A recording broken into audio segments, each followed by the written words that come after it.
আরে চুলটা তো ঠিক করে নে নিজের। আরে কি হলো, দৌড়াচ্ছিস কেন? ইন্টারভিউ দিতে যাবি না নাকি? তুই যা, আমি আসছি।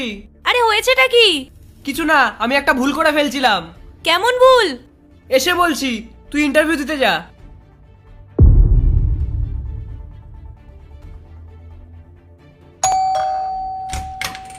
কি হলো? তুই তো ইন্টারভিউ দিতে গেছিলি। কি রে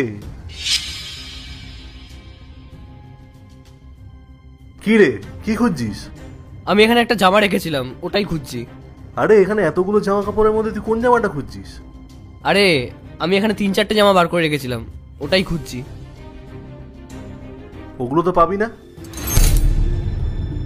মানে কেন পাবো না ভাই? দাদা এই কটা জামা কাপড়ে তো এই বাড়িটাই হবে। সকাল সকাল বোকা বানানোর জন্য কি আমাকেই পেয়েছো?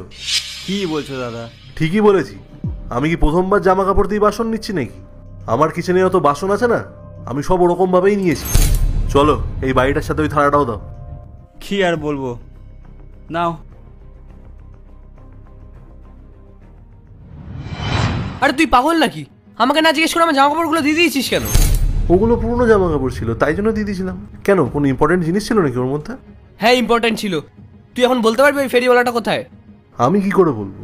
ছেলেটা এসেছিল, আমি জামা কাপড় দিলাম, তারপরে চলে গেল। আরে ভাই কি বলবো তোকে এখন আমি? এ শোন, তুই রুমমেট আছিস, রুমমেটের মতন থাকবি, আমার মা হওয়ার চেষ্টা করবি না। আচ্ছা আচ্ছা, একটু শান্ত হ। আগে তো তুই এটা বল যে কি রঙের জামাটা ছিল। এখন বলে কি লাভ, তুই তো ওগুলো দিয়ে দিয়েছিস। তাও বল না একবার।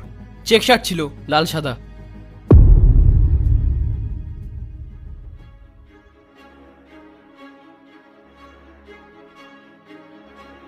দাদা বলছি, আপনি কি ওই ফেরিওয়ালাটাকে চেনেন যে জামা কাপড়ের বদলে বাসনপত্র দেয়? না দাদা আমি চিনি না, আপনি সামনে গিয়ে কাউকে জিজ্ঞেস করুন। ওই যে হয় না যারা জামা কাপড় নিয়ে বাসনপত্র দেয়, আপনি চেনেন এমন কাউকে? না দাদা, আমি চিনি না। দাদা শুনুন, বলছি আপনি কি ওই ফেরিওয়ালাটাকে চেনেন যে জামা কাপড়ের বদলে বাসনপত্র দেয়? না চিনি না। কি হলো, খুঁজে পেলি ওই লোকটাকে? না।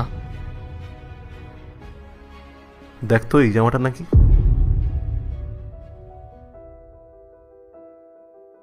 হ্যাঁ ভাই,